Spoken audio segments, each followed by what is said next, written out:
Hello, everyone, and welcome back to another episode of the Ultimate Human Experience podcast. You already know who it is. It's your girl, Rashida, aka Righteous Sun. And on today's episode, I am super excited. This has been a long time coming, but it was meant to be. We are welcoming the amazing Sarah Lighthouse Delphi. Please remember to like, share, and subscribe. And please remember to share with family and friends and those who you feel will vibe with this message. With that being said, let's get into it. Welcome, Sarah. Thank you so Hey. much for coming on. This has been a long time coming.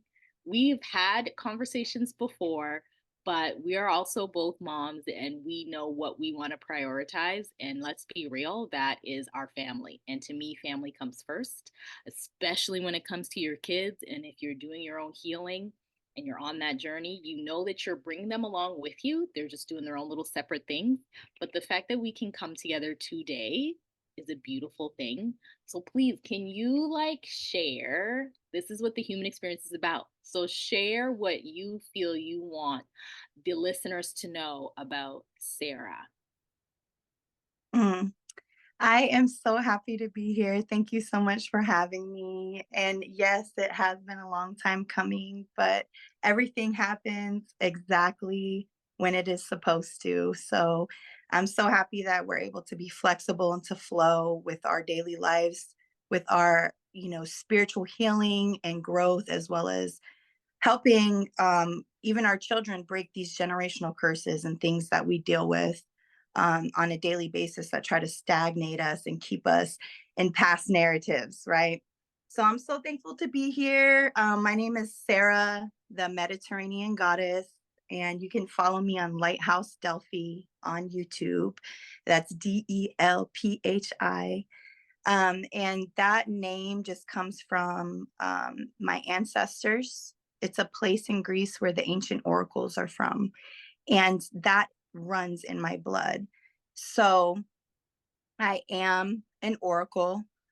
Um, I am 37 years old. So I've been doing this now for about 5 years, but it didn't always start like that, right? I've always had vision, I've always been close to spirit, but it did happen because of a lot of dark things that I've gone through. So I call myself Lighthouse Delphi, but to be a lighthouse, to shine, it's because light is needed. And so light is needed in the dark, right? Um, which I've come to both appreciate both the light and the dark experiences that I've gone through, and the beautiful light that I've brought from my heart space going through the different trials and tribulations that I've gone through. So, as I share a little bit about my story, I don't want any kind of pity or anything like that. I just want to be used by the Holy Spirit to bring healing to others. And I want the divine beings that are listening to know that I do this purely out of call from God to share and to deliver a message for healing and for growth purposes, for soul development. Um, so I was born in Providence, Rhode Island, which is East Coast, baby, East Coast. And I grew up with just my mother and my brother at first because my mother was a single mom and she had two different fathers. See, the reason why I'm talking about inner child is because a lot of the things we deal with later on, and really the birth of Lighthouse Delphi, came from the trials and tribulations that even start in our ancestry lineage. So, like, even I'm just talking, see, some people just go as far as what happened to them as a kid, or they don't even go that far back. But it really even goes into what happened to my mom and what happened to my grandma and all those areas, right? But my mom grew up as a single mother, and she had two different uh, you want to call it child's father, baby daddies, whatever you want to call Yeah, it. I no hate worries. saying that. So Okay. ghetto. I know I don't like saying that baby daddy either, but like, yeah, yeah, she had two different baby dads, basically. All right. So she had the two, and both she didn't want to be with their father that with our fathers because our fathers were abusive. Okay. So she chose to work hard, and it was hard for me because my mother was emotionally unavailable because she was always working and avoiding her own pain. Um, because she, when someone allows, and I'm going to say it like that, domestic violence, it's because they usually were raised with it. So my mother was raised in an alcoholic home where there was heavy abuse there. So then when she had relationships, she had kids. Now you had the two, me and my brother, and she didn't want to be, at least she walked away from being with our dads after being abused, um first, and I'm looking at this as an observer because as you heal, as you go through different layers of healing, you can kind of be an observer in it because you realize that it was never you, right? You went through something, and you don't have to stay where what you went through, because some people have been through a lot of different assaults and different things like that, and it's not who you are, it's never your identity, it's just something that you go through. And if you allow God to heal you and process the dark pain, you're going to be able to bring light to other people on the other side. So I always say, when you're going through your dark nights of the soul and you're going through dark times in your life, there's other people's salvation, you can say. There's other people's, they need your light, your specific light, not someone else's and how they shine, yours for what you've been through, so it can touch them in a certain way, so it can allow them to see, because your experiences unlock certain DNA codes for someone else. See, my DNA is going to shift you differently than something else, and we are all light and sound. Our DNA is light and sound, so how you receive me is how your DNA is going to shift and alter, okay, based on my experiences, and vice versa, you know. But I grew up, my brother, he's multiracial, so my mother, she also ended up marrying a black man. So I've always, the community I lived in was primarily Hispanic and black.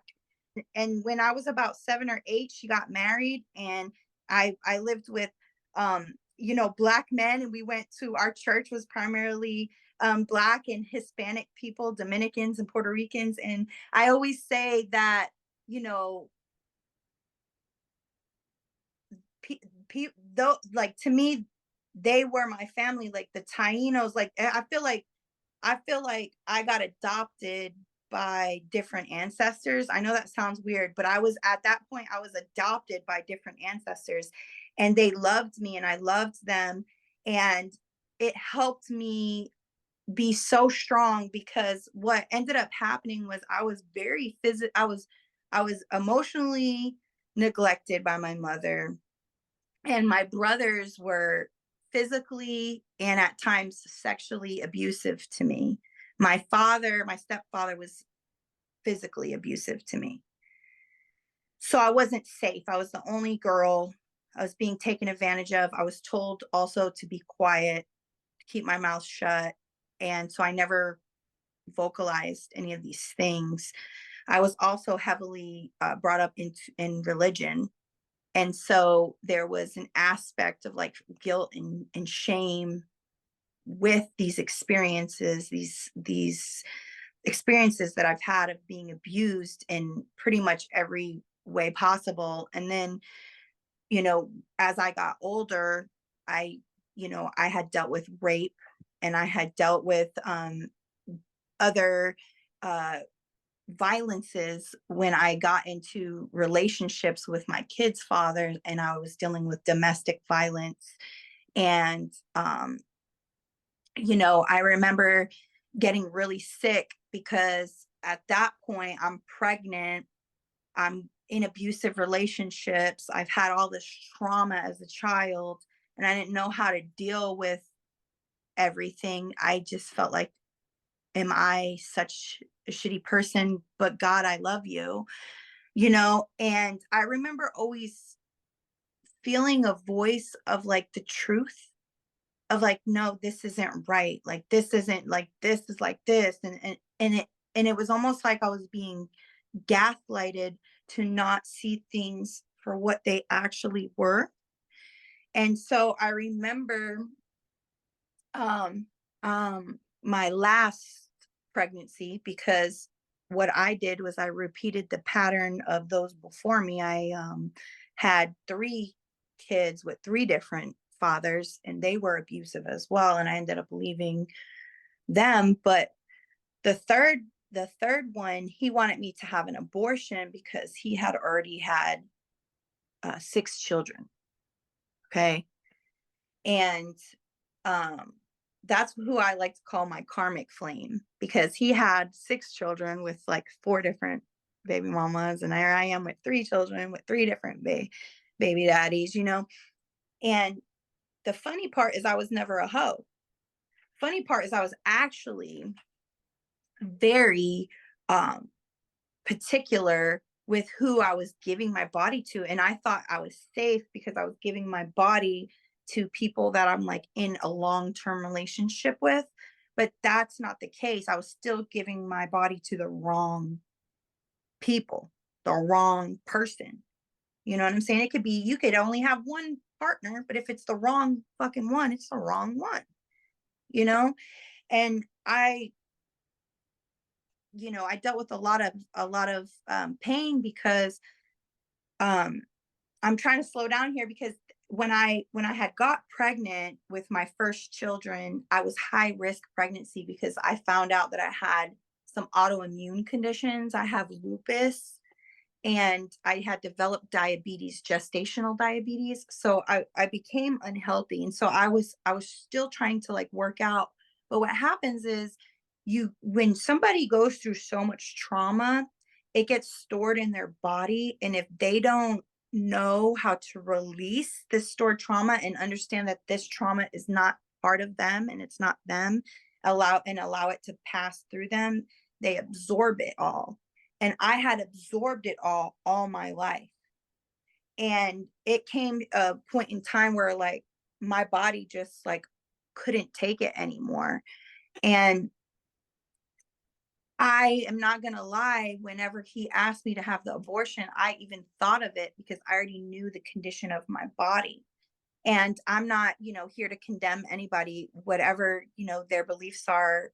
Or all I encourage is, if you have the thought of abortion, just go within and go to God yourself, and where you feel peace, not where you feel fear, where you feel peace, and fear was telling me, yeah, you should probably just do it and justify it because what you're going through. And I just went within, and I just felt like, no, like I want to just have the baby. I choose that. And when I did, I knew all of hell was about to break loose, because at this point I was in full trust to spirit.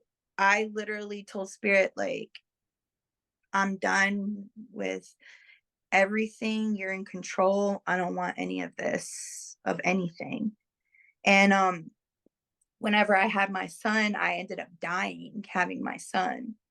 And what happened was, I had a cesarean section, and he was a 11-pound baby because of the gestational diabetes. And he was 11 pounds. I had the C-section, and I had hypothermic, it was morphine induced. I didn't know this till afterwards, but it was morphine induced hypothermic shock. And what that means is, when you get morphine from, because I had a spinal tap, I didn't have just a normal cesarean where they block your waist down. I had the spinal tap where they blocked so I could only move my neck, my cervical. I couldn't even move my arms. And so the morphine they gave me, what it does is when anybody gets morphine is it dilates your blood vessels so you lose homeostasis. What that means is your blood vessels get big and the heat from your blood vessels getting big releases. It's your body releases more heat that way. So what happened was I went into hypothermic shock because I was so cold. They didn't keep me warm. So I was so cold after surgery.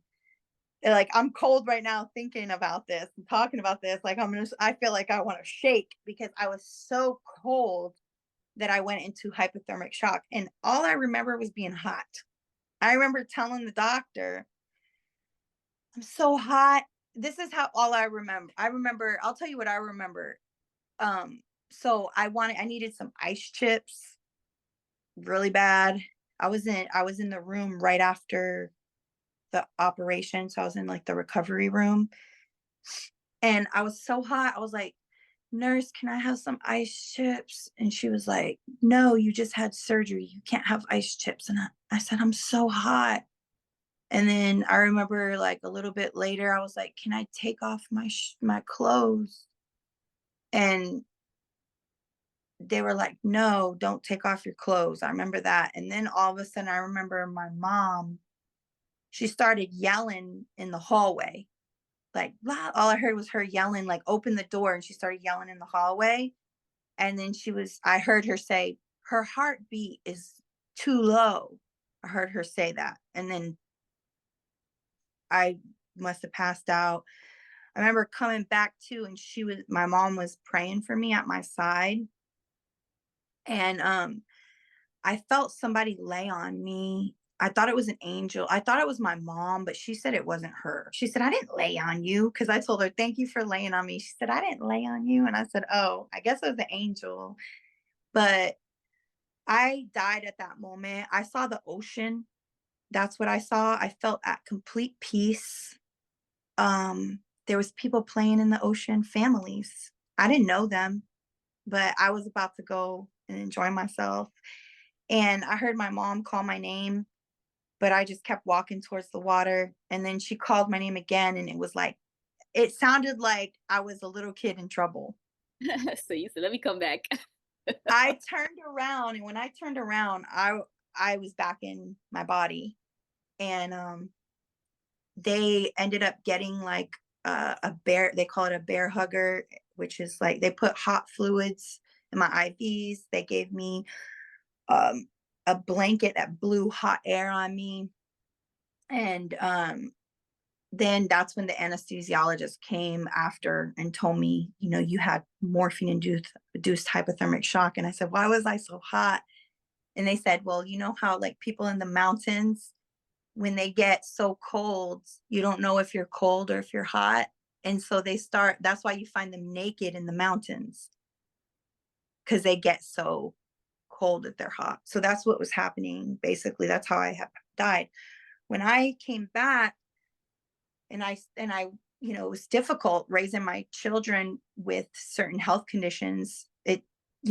But I really dug my faith in. And when I really dug my faith in, I really had another spiritual initiation, a spiritual awakening.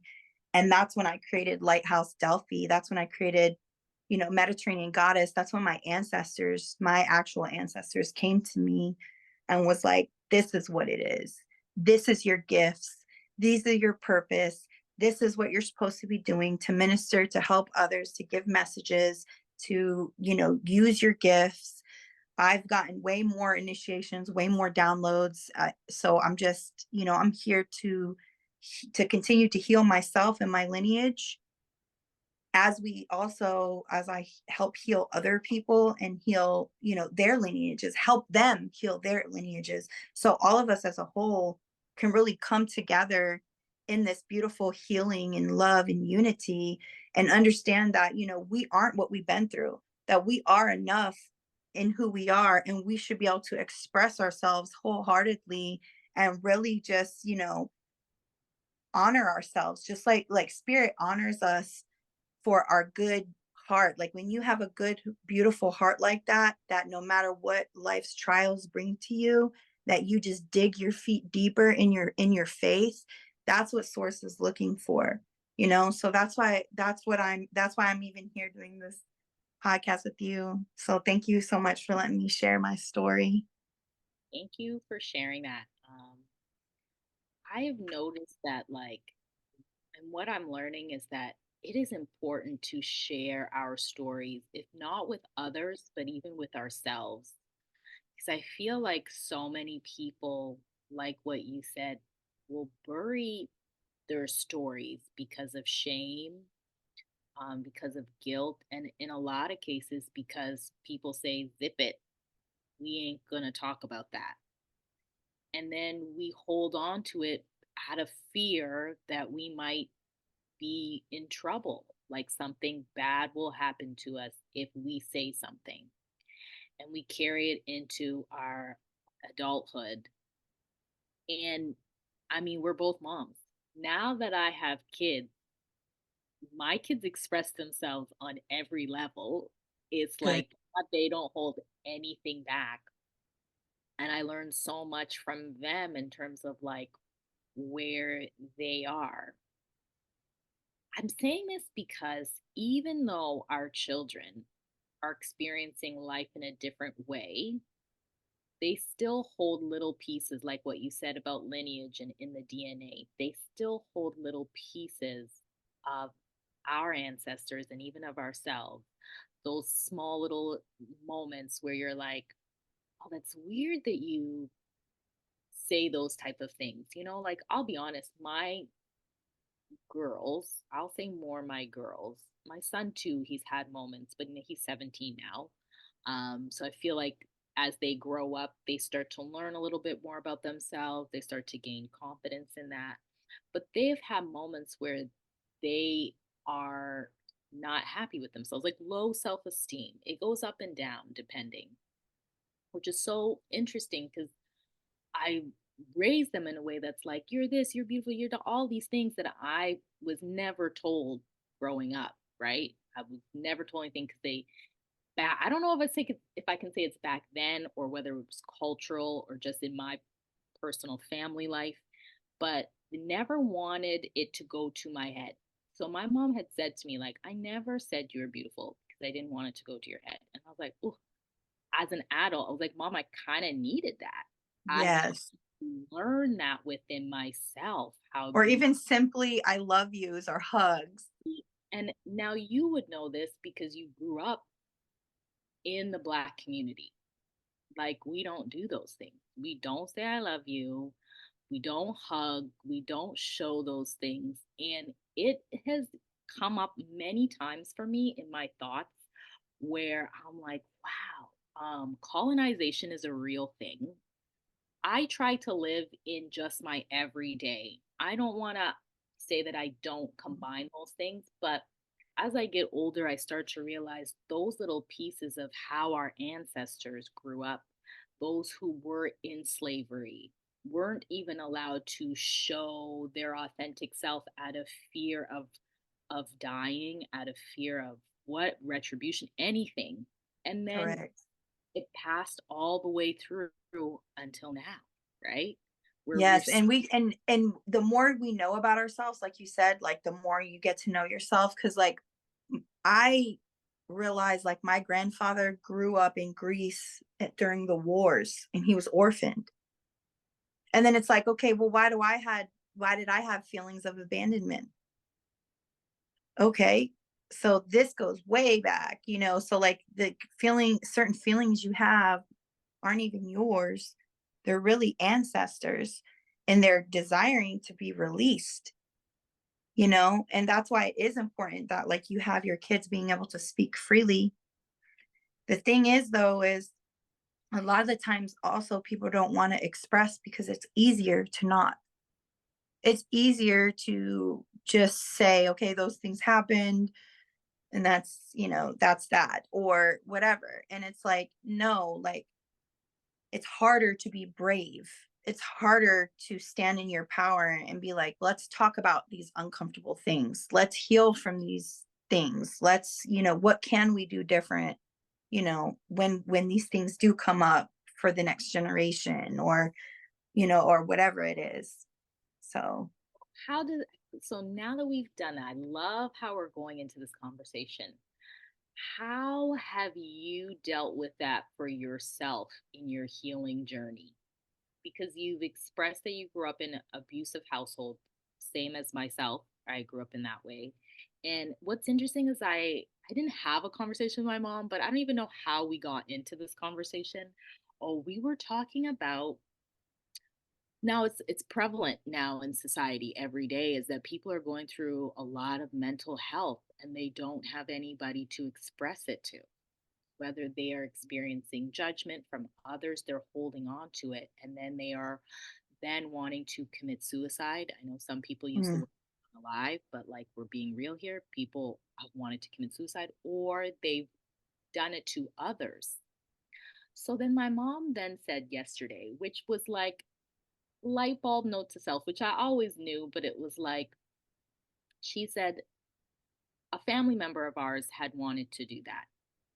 And mm, she had said to her, why would you want to?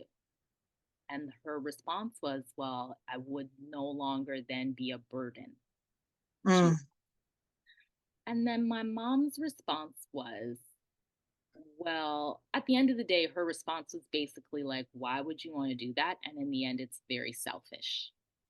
And I was like, ooh, now because of how I talk to my kids, if they came to me and said that, I would not use the word selfish because now you're placing another heavy burden on that person who doesn't see the world the way that I see it. And we know that people see it in different perceptions. Everybody has their own views. yep, So I know that it was my it's my podcast. I'm going to say it. It was my sister who experienced heavy abuse. Like I didn't experience half what she experienced, but I knew what was happening.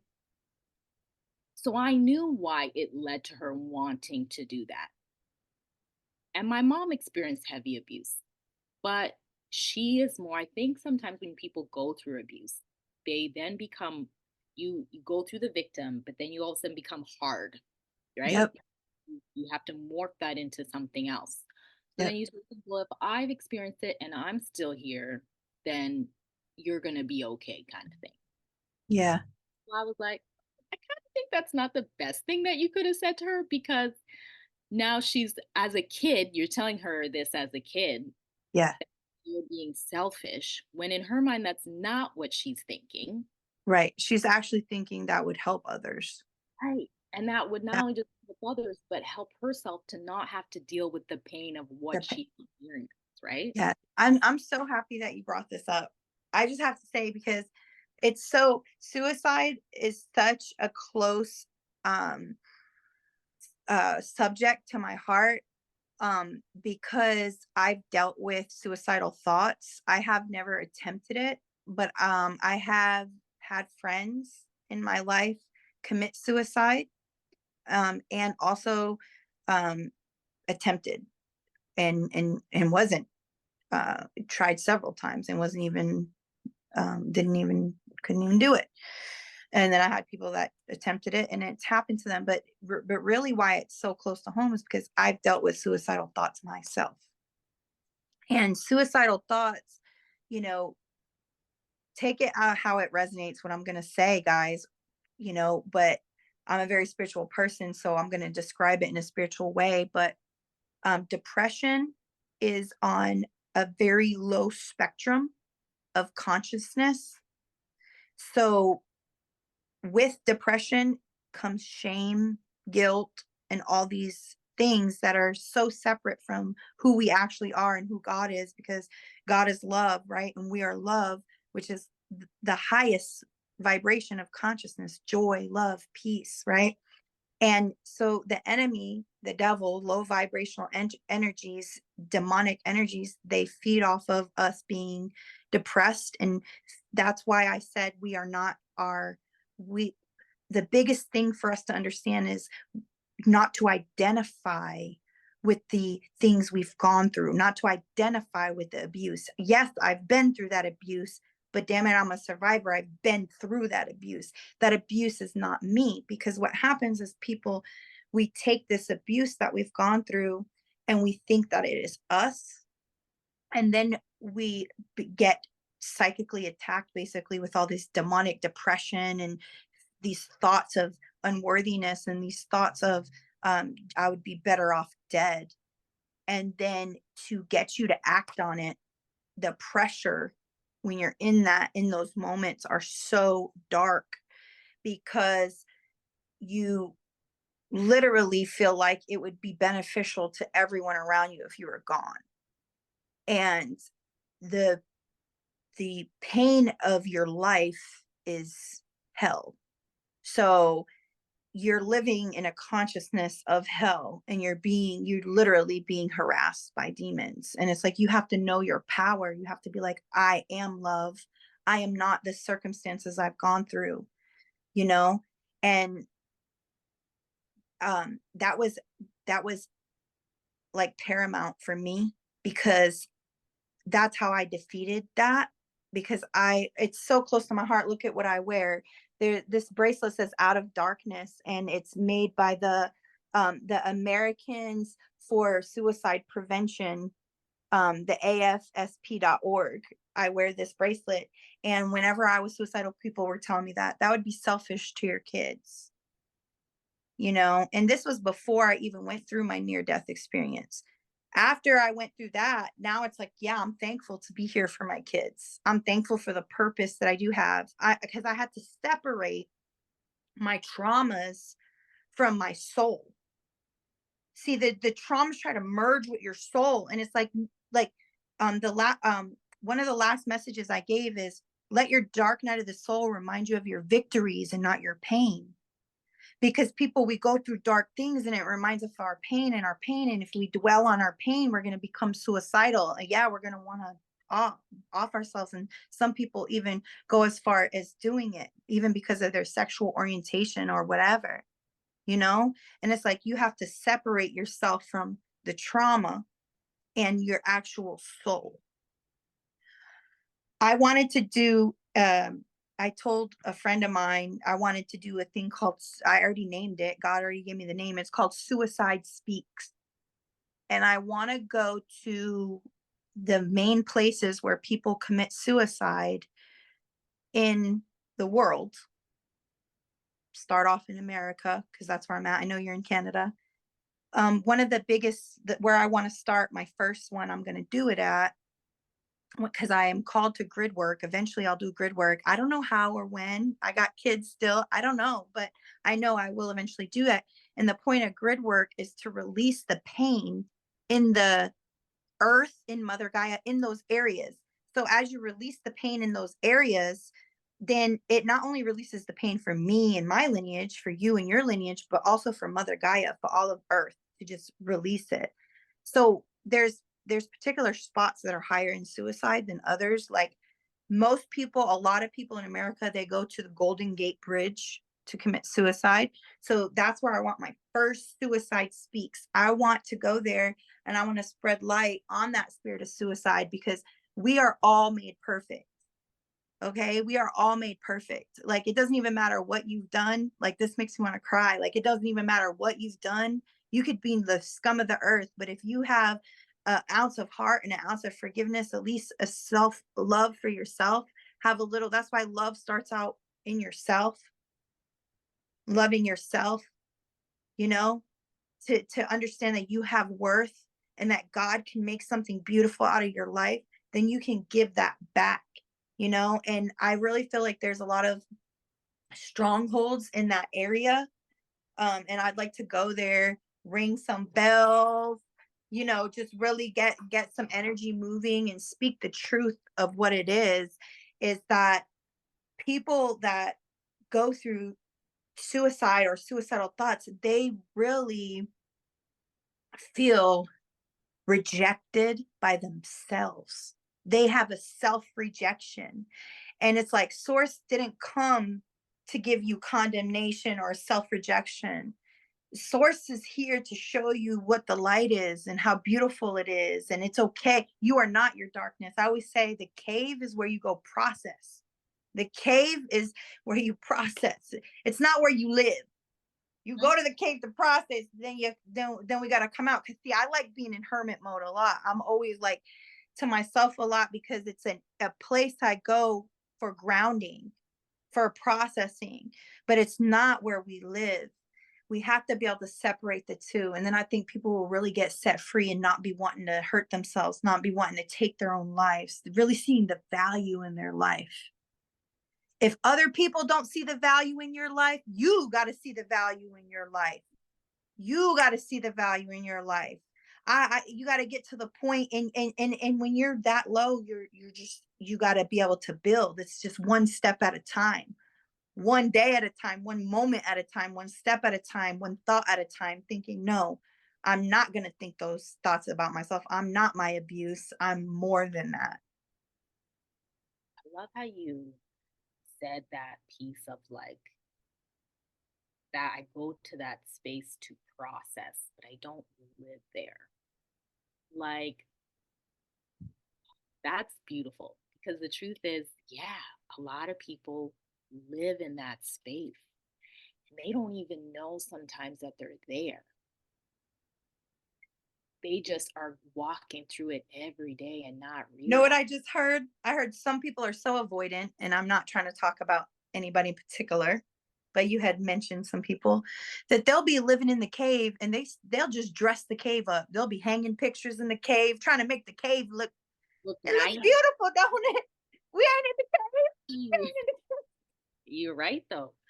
Oh, you're so right. They dress it up to make it say that this is okay, this is a good place for me to live. Oh, I love how you just said that piece. You're right. People do dress it up and try to bring more light into that darkness when in the end, what you need to do is process and walk out. step out. Woo! Sorry, girl, you Yeah, got me you on gotta put the that. bell. You gotta put the bell. You got to process, do the work, and then step out. how has that how has that helped you? What has been the dialogue that you have used? Because dialogue is really inner dialogue is really big, I think. And I'm always curious as to what other people's dialogue looks like or what it sounds like, because when we are still talking about people living in their caves and dressing it up to the point where they either are feeling very safe there, they're comfortable with it because they've been used to that type of life their entire life. So, another thing I wanted to add in because, I live in Toronto. It ain't always sunny. Today it's bright, but there are days when there's no sun. And that's heavy for a lot of people, where if there is no light externally, their internal is not right with them. And I really try to emphasize, and I've used this like, I don't even remember how I've used this my whole life, is that like, I lived in darkness. My whole life, I lived in darkness, right? Like the abusive household on many levels that I couldn't imagine. And I talk about this with friends. I talk about this with my partner that like, I couldn't imagine my kids experiencing what I experienced because as a kid, you can't even process between two things, you know? So, like, if you are being abused as a child, your first thought would be death. It wouldn't be, you can't process. You're thinking, this is happening to me by the person who's supposed to look after me and the person who's supposed to protect me. And so the next step would be that if this is happening physically, what would be my next step? Would be that I could possibly die. And then it stops, right? The person finishes, they're done, they walk out the door, and then you don't have anybody to come back to you and say, "Are you okay? I'm sorry that that happened. Sorry that I could not protect you," because we're all in flight or freeze, really, right?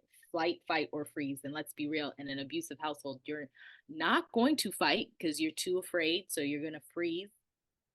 And I stayed frozen for so long internally that I wouldn't say only now coming to, I think I'm reaching another height. But when I had my son is when like life started to come back to me, I think.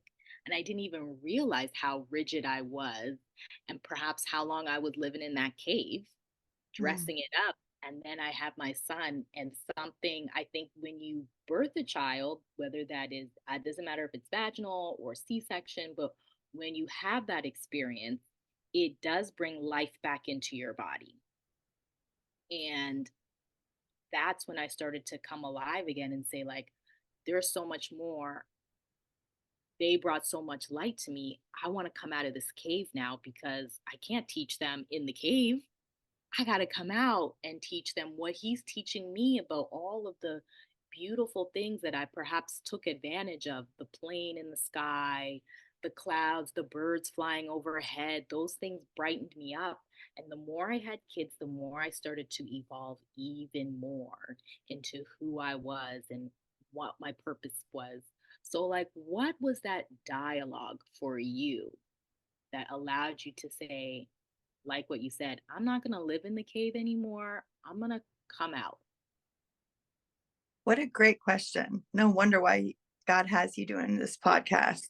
Oh my gosh. Because there's so much happened in that question. There's so much truth and downloads that I was getting when you were asking this.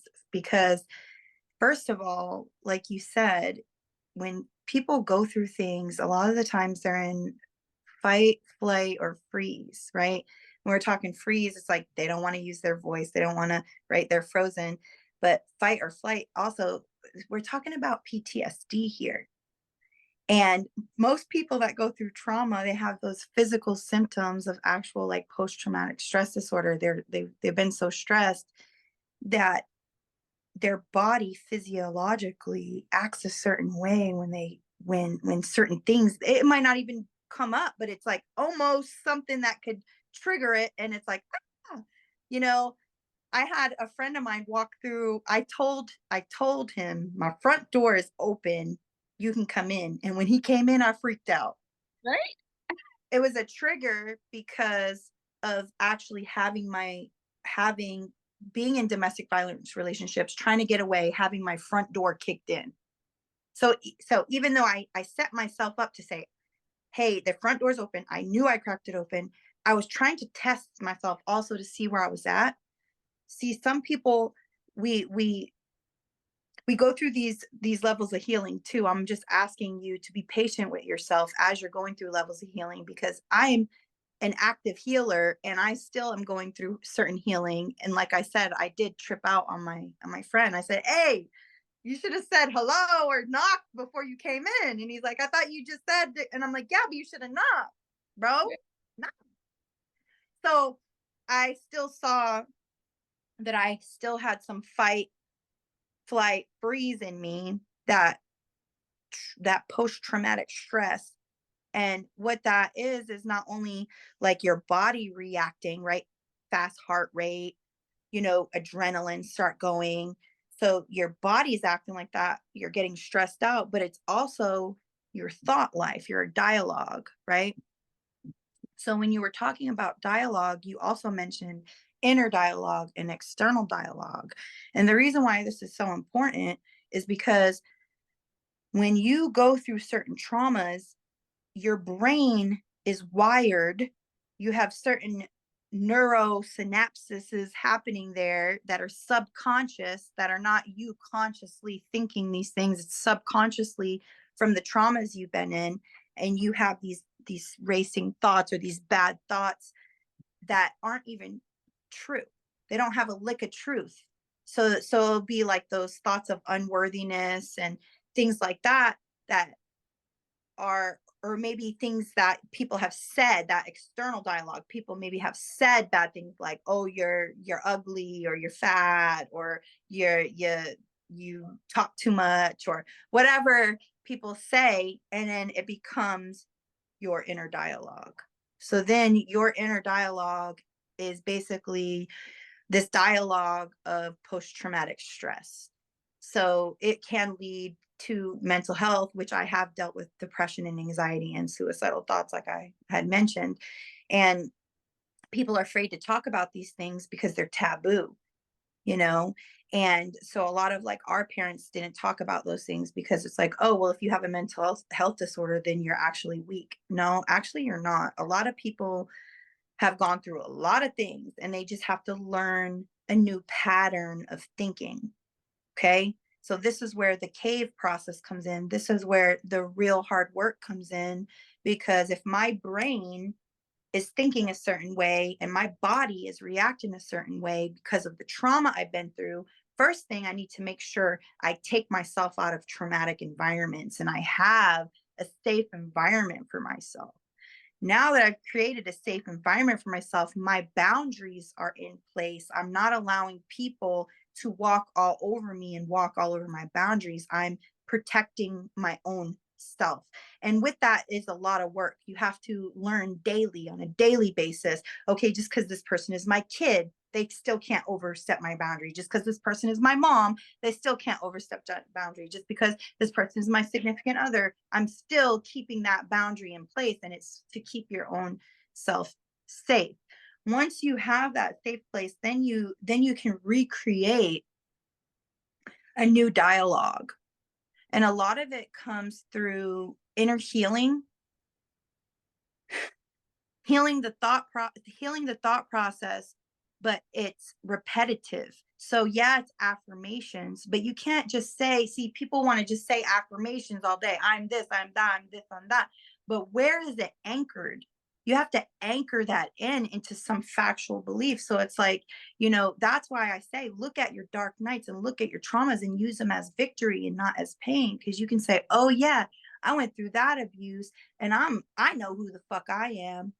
I am still loving. I'm still, yeah, you couldn't beat me. So then now you have a newfound sense of self and you can say, okay, so now when I'm getting thoughts of you ain't shit or you're not enough, blah, blah, blah, blah, blah. No, those are old patterns of thinking because people wanted me to feel that way. I do not feel that way about myself. I have overcame those things. I am enough. And then you have a more grounding and you believe your affirmations of what you're saying, creating a new dialogue. This doesn't happen overnight. This is a daily practice of internal dialogue. And then it gets to the point where you don't even care. People say all nice stuff about you on the outside. Oh, you're so beautiful. Oh, you're this, you're that. You're so amazing. And guess what? You still don't even care about that because you've become so planted in who you know you are that it doesn't matter if the external dialogue is saying good things about you or bad things about you. You've created an internal dialogue created daily by renewing your mind on, yes, things that are above, things that are of God. Okay, so I know that I'm enough because I choose to see myself in this light. I choose to give value to myself, and it's definitely a process. And we should love ourselves through that process because, you know, we've already went through the abuse.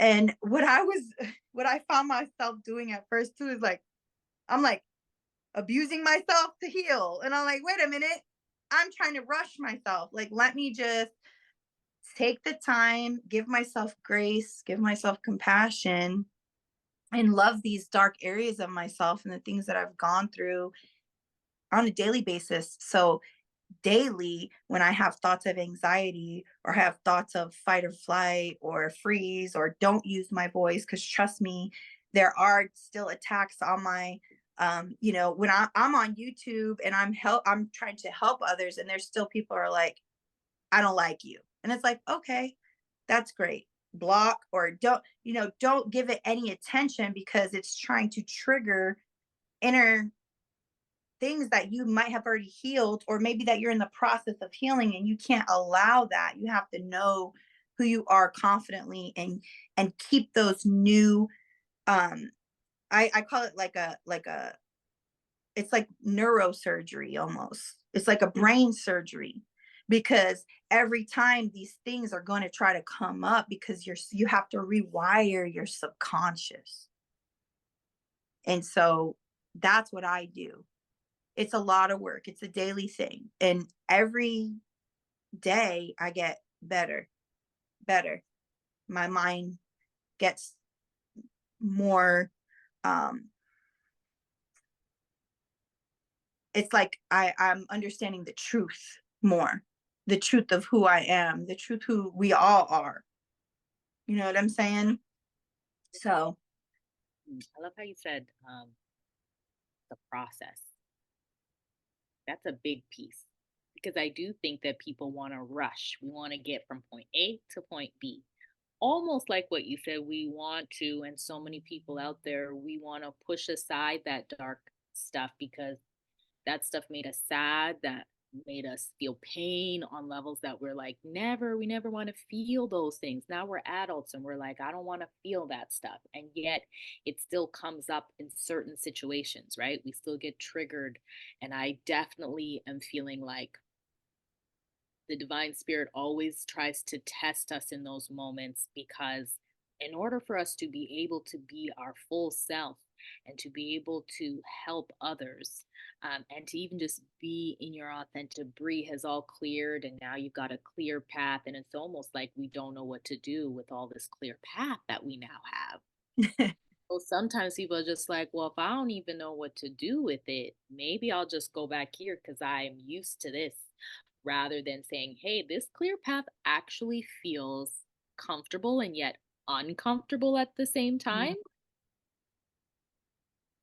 What would you say then to like people who are kind of, let's say, like, what would you say to people who are now learning who they're becoming? Because even for myself, I had somebody that was like saying to me, oh, Rashida, the spark, you felt that spark within. I would love for you to speak on what that spark looks like for you, because for me, that spark is there. And it's like I'm all powerful, and yet I don't know what to do with all of it, right? So it's like the debris has cleared. I see this clear path, this meadow, and I'm like, wow, all of this is mine. I can do cartwheels, I could do flips, I could run, I can whatever. And like, nobody's gonna do anything. Like, that feels quite wow, amazing. Like, what more can I do with this? And I think in those moments is where people fear what they can do with all of that free, I would say, freedom and power. freedom. So what would you say to people who like feel that spark? Like, I can't explain the spark, but you'll know it because it's something that is, I would say, so foreign. And for some people, they'd probably even say like it seems so outside of themselves. Like I want to be like that person. Meanwhile, they're like, spirit's like, you are that person. You just haven't fully embraced it. What would you say to them? I would say, first of all, congratulations to waking up to the spark that is God within you, because we all have that. And when you can really look at yourself instead of looking at someone else and see that you have that spark, it's a beautiful passion that awakens. And I would say, welcome to freedom. And let's set the other ones free. That's what we do. We're going to set the other captives free. Everybody else who doesn't know they're free, we're going to set them free. So that's what I say. Congratulations. And let's keep going. Let's keep going. Because even though it might feel foreign, um, we have developed new ways of being and new ways of thinking. So every day we just have to embody that. We just embody that every day because we don't want to go back. It's kind of like, it's giving me like how the Israelites wanted to go back to Egypt because they were hungry in the wilderness. They were like, at least in Egypt we got to eat. Okay, well, you got selective memory then, because they were keeping you enslaved and trapped. So it's like a lot of the times, sometimes, like you said, people want to go back to old ways of thinking, old patterns of things because it's familiar, it's easier to do. But I say, as you've gone through all this work, why throw away all the work? Let's just keep moving forward. We've created this new way of thinking, this new way of being, this new way of seeing ourselves in our light. Let's keep going down that path, even if we're walking it alone. That's a big piece of what you said, walking it alone. And guaranteed people gonna see it though. And they're gonna be like, how do I do that? I want to go walk. And what's funny is it's not fun walking alone. We want other people to walk with us. That's why I say continue to set people free, because when people see other people in their authentic truth of who they are and living in the purpose, the blueprint and plan that God has sent for their specific life journey, it's so beautiful and attractive. And anyone, it could be like an ugly ass person, but they survived some trauma, and you can see the beauty of their whole soul, and you're like, man, that person's fucking beautiful. And that's really what we all desire, is that freedom. And that's that inner child taking cartwheel leaps and stuff. Hell yeah. Like, let's continue down that path. And whenever you find yourself in an old pattern, you haven't failed. Just the fact that you can be aware and recognize it, you're like, oh wait, because I do that. I do that. I'll even start yelling at my kids, and I'm like, whoa, whoa, we ain't doing that. We ain't doing that. We ain't doing that. We ain't doing that. We ain't doing that. And there's been times where I've had to, like, go and tell God, hey, I'm sorry. I'm sorry for, I knew in my spirit like this, but instead I freaked out, or I acted like that, you know, because I'm hearing, like, when you know better, you do better. So it's like, okay, now that now you're responsible at that point. Now that we've entered freedom and we're in the light, now we have a responsibility, because people are seeing us. People do see. There's a lot of people that are at different levels of healing. And I remember in my beginning levels and watching certain people too, and it helping me. So it's just like a give back and a ripple effect is all it is. I love how you said to responsibility. I've heard that a few times where it's like when you start to step into who you are, you have a responsibility over yourself and this responsibility just overall and how you move in every areas of your life. And that stuck with me. That one stuck with me because people have always looked at me as not being really responsible. Mm, And I actually had to deal with that. Like I had to sit with that one, and I was more of the external voices that were saying, "Rashida, you're not really responsible." And I held on to that for so long that a friend of mine was like, "You need to like check in with your inner child and question why you even feel those feelings." And then I was like, oh, yeah, I got stuff to let go of and release to say, like, oh, those, you never thought that you were those things.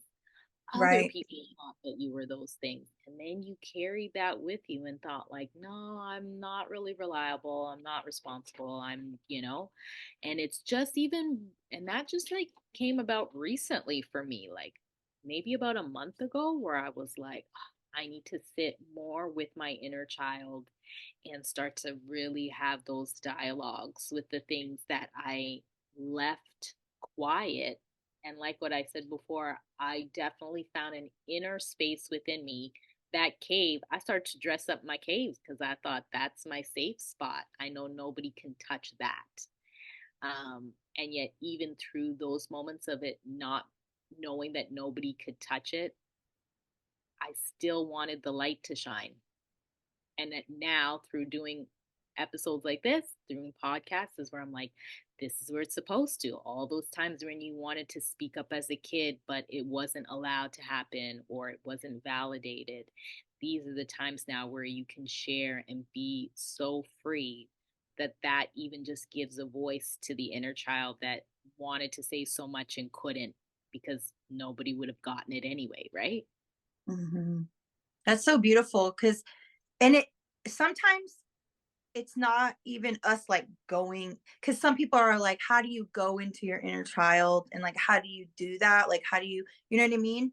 And what I encourage too is like sometimes just flow with spirit. Like you didn't know that belief existed till it like God brought it to you and was like, and then you felt the confirmation on the inside. You saw it in your third eye, you felt it in your spirit, in your heart. You're like, wait a minute, people have always told me I wasn't responsible. And then you had to click that, hey, it wasn't me, it was an external, you know what I mean? So sometimes it's not even like, because some people might not know, like, how do I go and find these things? Some of them are hidden and they come out like they just came out for you.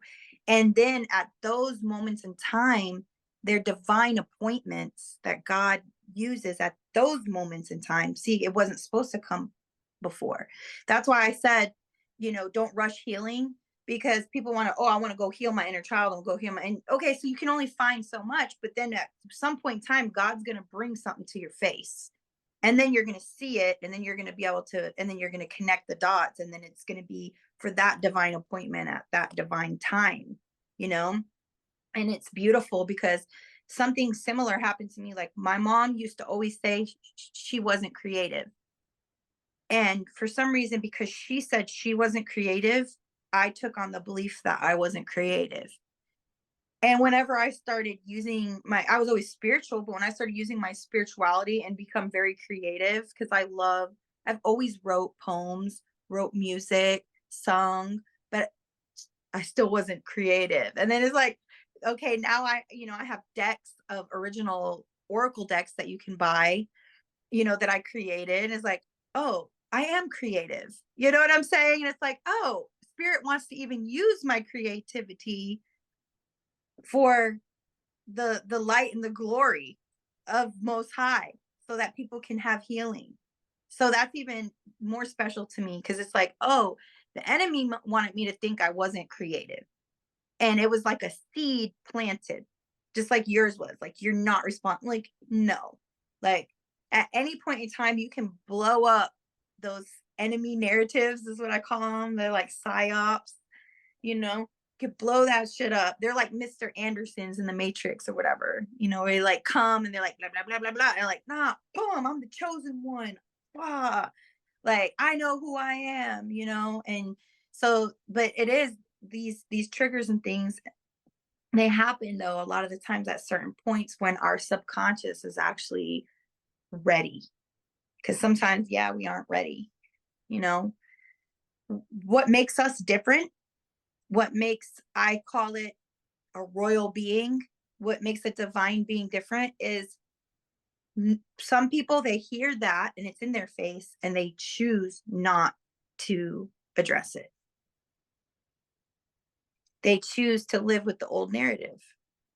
And that's where it's like, okay, you're not going to have any kind of soul growth. You'll be stuck in your cave because you're choosing not to step out. But when you have the opportunity, I look at it like this: I was in my cave for so damn long. Like, I didn't mean to be so bright when I came out. Like, everyone's so fucking happy. They're like,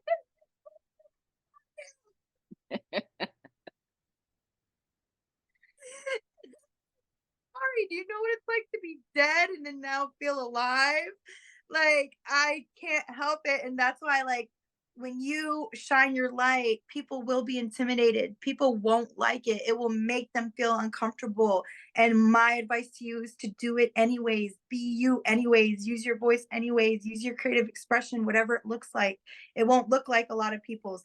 Maybe you make clothes, maybe whatever you do, use that energy and that trauma and all that energy, because energy can't be destroyed. So all that energy is still there. You got to fucking use it for your good, for God's glory for most high. That's why when you do this podcast and when I do my channel, it's like a transmutation, it's an alchemical thing that's happening because we're taking the trauma and we're using it for most high. And it's it's an honor. There's nothing more beautiful than that. I'm so thankful, that Yeah. it's a lot of work. I just encourage people to keep going. It gets better and better. What would you say to moms? Because I think that's coming up. Let's talk about moms. Like, what would you say to moms out there who have children and they might feel a heavy burden? And I say that because at the end of the day, being a parent, you want to give them everything that perhaps you never had. Or in a lot of cases, you think about, wow, if I did this, or I should have done, I shoulda, coulda, woulda, it would be like this. I'm learning to be okay with where I am in my growth and my learning and how I parent. Mm, Um, I'm learning to place less guilt on myself in terms of how I am parenting them and who I am becoming. yes. I think that looks different when you're parenting your children on who you're becoming, because that's transitional constantly, and still being able to give yourself grace and give them grace because it is intertwined in terms of building relationships. And if you've never experienced beautiful relationships, like if you've never had that growing up, it can look very different when you are raising children. Right? Yes, especially when we are aware and awakened now to the responsibility, because maybe before we were just doing patterns of our previous ancestors and stuff and things like that because that's what we knew. Now we want to do things a new way for our children, and there's times where we do slide back into old patterns and then we have to go back and correct. So it can be very difficult if you're on a healing, a healing, I want to say a conscious healing journey, because people get pushed through towers all the time. It's if you're going to listen or not, but if you're consciously um you know going towards soul expansion and you're teaching your children at the same time, um I would just say to have love and grace and be in the present moment, because that's really, and understand you're not alone, because a lot of times we feel alone in the processing, we feel alone because it gets so tough, but God chose you and your kids chose you. Like God chose you and your kids chose you. And so that means that no one else could raised them like you. No one else has, like how I talked about earlier, the codes. So the collective that I message, that I have messages for, just like my kids, I couldn't raise your kids like you, and you couldn't raise, because they need, it's the I hope I'm making sense. It's literally like the codes that are needed to unlock for each other. So it's like they need our struggle too, so that they can learn the things that they need to learn, and it's so important though that we do stay out of that guilt, because I get thrown into that a lot, and I'm like, whoa, whoa, whoa, whoa, I know that I do the best that I can with where I'm at for my babies. And I'm glad that I'm not where I was. And I'm glad that it's going to keep getting better and better. And so I will confess those things with my mouth, even to my kids. I'll say, isn't life getting better and better? Oh, yeah, life's getting better and better, and I'll say stuff like that because it's like I do have some guilt for certain things, but especially if I was aware and I still made the mistake of certain things, but you know, forgiving yourself and understanding that you're human, but then also being disciplined enough to get back on the bandwagon and do whatever you need to for yourself and for your children, but a big part of it, I would say, is to not be judgmental and understand that you're not alone and that God chose you for the mission and your kids chose you for the mission. And it is a mission because to be a teacher, when you're a parent, especially a mother, you're to nurture your children and to teach your children. So that's a mission. God said these three children, these three souls, right? Because they're not just extensions of us. These are three individual souls. Some are a little ancient and older than others, but there's three souls, and it's like, okay, you're in charge to teach them. And it's like, I'm not always been the best, but it's like, oh, okay, God, you chose me for this, so that means I'm equipped for the job. A lot of the times I don't feel equipped.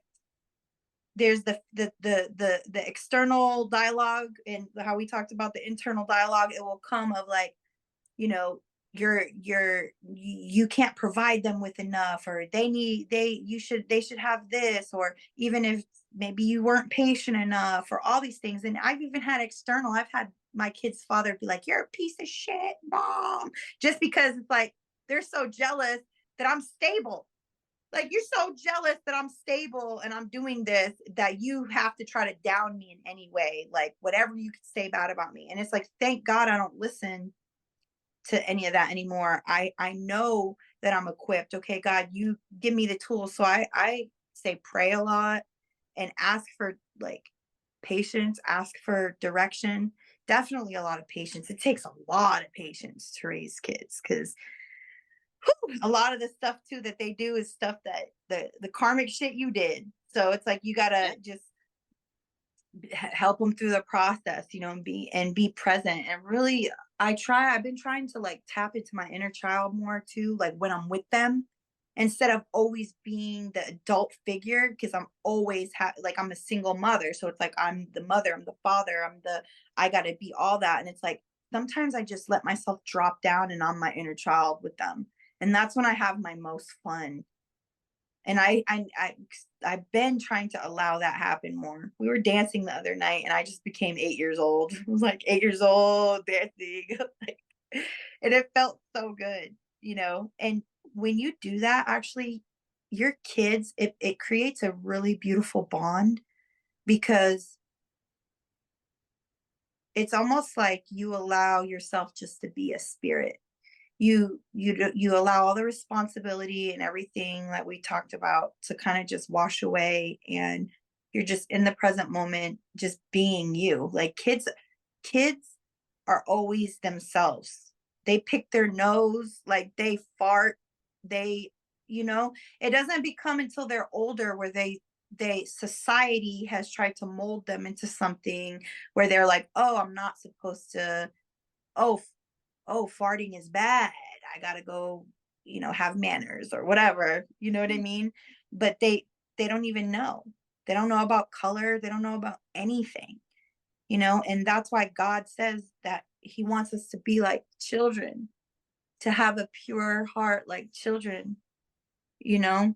So what happens is those traumas, they try to strip us of that innocence, and we have to. So when we proclaim our power back, it's really proclaiming our innocence back. It's like, give me my innocence back. Love how you said that. That's a beautiful piece. Yeah. It is about claiming that innocence. Um, to sit with that one. Yeah, that was a good one. You're so right too, because moms do take on heaviness. We don't realize what our moms had to go through. And then we become moms. And then we're like, whoa, this is a lot. This is heavy. And then we place all of this we personally place all the heavy burden because society says that's how it's supposed to be. And if you're not like this, if you're not doing this for your kids, then you're not good enough or whatever it might be. To the point where you're right. We then forget about what it's like to just be kids And if you have gone through trauma as a child, you grow up really fast. So like I when you're saying that, it made me think about like, wow, I probably remembered the moment where I grew up and was like, well, I guess I'm not a kid anymore. I know now that I need to protect myself. I need to stay safe, however that is. And that was like maybe at the age of like 5. So from 5 on, I can definitely say that I was a different person. And then going into school, like people would say all these different things because I almost became mute because I was like, it's safer for me to do this. And I've seen the world. What I thought as a kid is I've seen the world and it's pretty scary.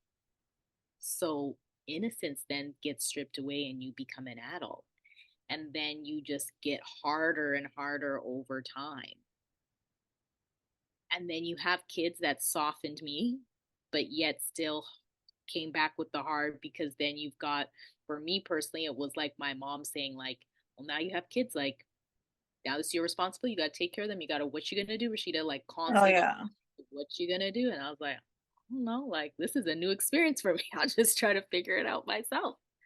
But I've definitely felt recently too that, like, I want to connect more with my inner child and what that feels like to, not to say like not have responsibility, but just to let the shoulders down. And like what you were saying, to not just be the adult figure, but to actually be able to have fun, which means like I'm not thinking about the next thing. Because, moms were like present and yet we're thinking about the next meal, the next Because they're bill, always hungry. right? The next something we're thinking about, that sometimes I've had moments where I'm like, man, I just want to be like, why can't I just be with them and have a good time? Um, so yeah, I just want to say thank you for sharing that piece of the innocence that gets really, I wouldn't say it's never gone, but it has been stripped away for a little bit. And if we can find ways to rebuild that within ourselves and then be okay with building that, because yeah, I guess society would say that you, as an adult, you're not allowed to Correct. do Society wants to make us into clones where that. we act a certain way, we act right, we act the way they want, we do what they want, da da da da da da da. But God made us so unique and individual that that's why we can become a hiccup to like the matrix or to like that's why like a lot of times people in society don't like us. It's because, oh, we made a wave, right? We made a wave just by being ourselves because we're not conforming to societal norms, one of the biggest things that helped me was a few years ago. My friend, he had said to me, and I knew it was definitely healing because it came from a male's voice too. But he said to me, "Hey, you're more than a mom, right?" And when he said that, I felt like the heavens opened up and it gave me permission to be myself. I was like, "I am." You know that?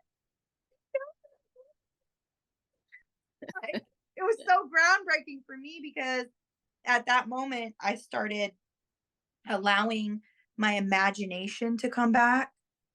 I started allowing myself to dream again, become more alive, tap into my creative expressions more that I've always loved to do.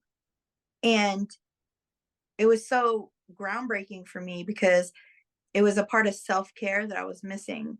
Because I would do other things of self care, like I'm big on like my spiritual hygiene, like even just like any kind of self love. So, like taking baths with roses or flowers or whatever you like. Some people like jasmine, or, going to a spa day, or doing your exercises, or making yourself something nice to eat, or buying yourself flowers, or just, putting certain lotions or oils on yourself, or like all those self care things. But I wasn't allowing myself to hit those areas of imagination of that I had before I became.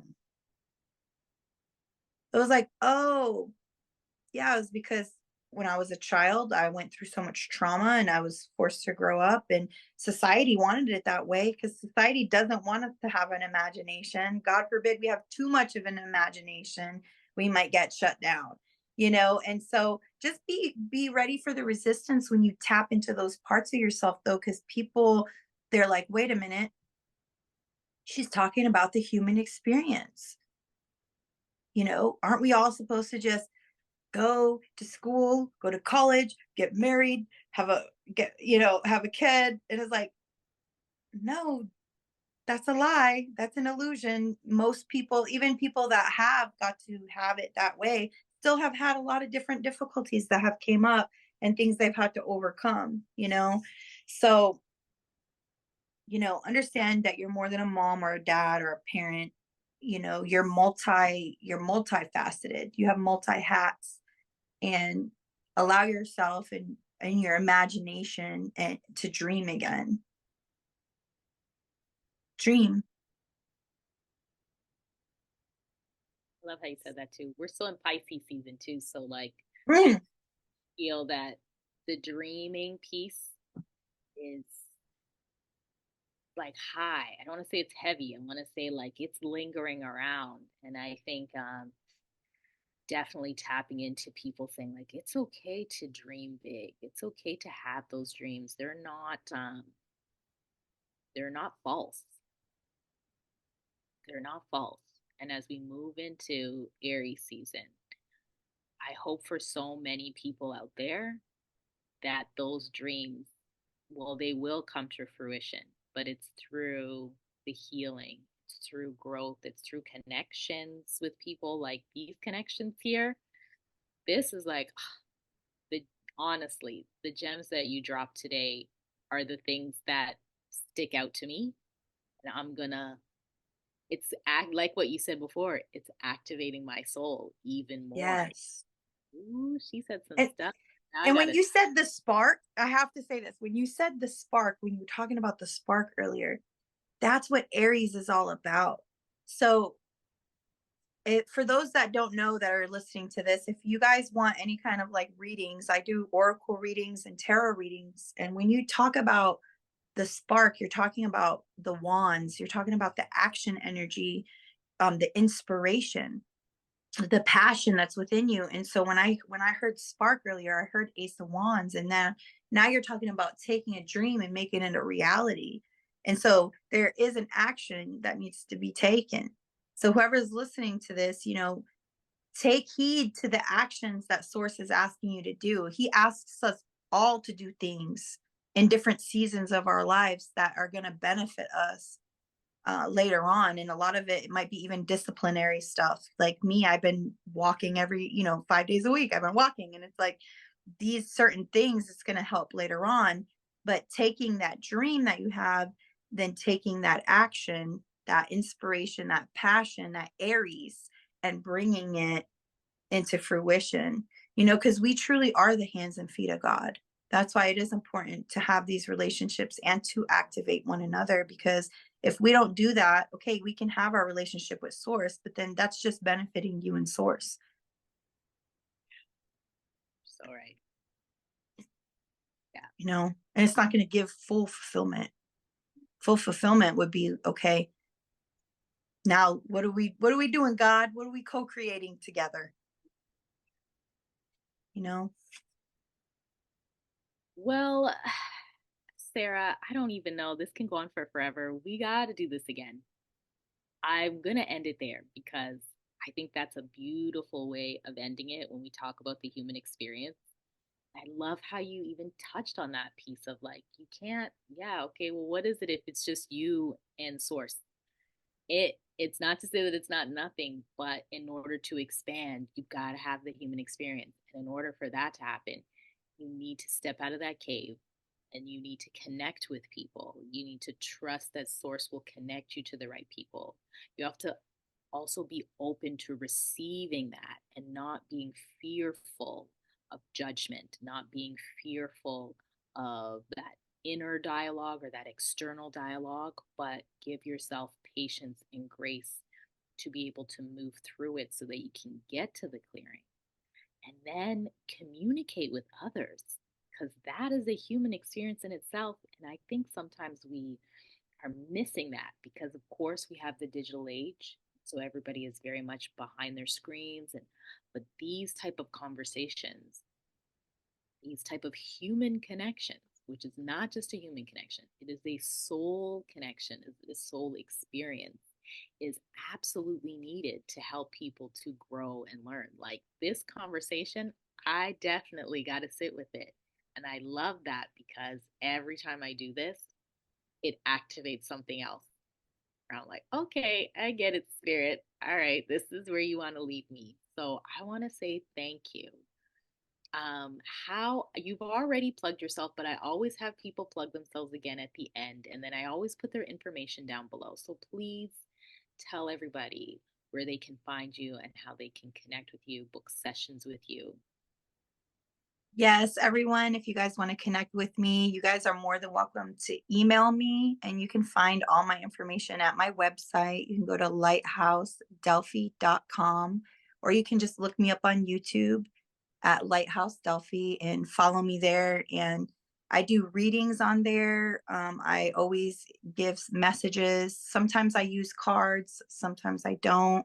But I'm here to help develop the collective. I've gone through a lot of things, and I just want to be able to um, be a servant of the Most High in everything that I do. So thank you so much for having me here. Thank you so much. Once again, guys, this is the Ultimate Human Experience Podcast. We are out. Peace. Peace.